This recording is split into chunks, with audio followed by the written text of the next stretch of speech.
Tay, Hello, Ikip. natupad ko na po yung promise ko sa inyo. Naaresto na po si Soraya at si Angela. Nauna nga lang pong nakarama si Tita Rica.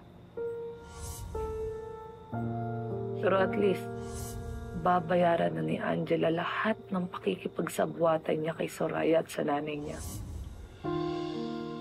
Alam mo, Tay, sa lahat ng mga nangyaring kung ano-ano sa buhay ko, sa lahat ng mga pinagdaanan ko, okay na po ako. Masaya na ako, Tay.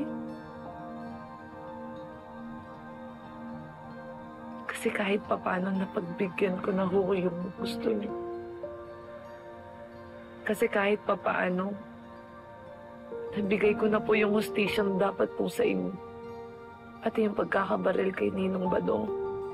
Dahil sa pagligtas po sa akin. Pinagbabayaran na po nila yun.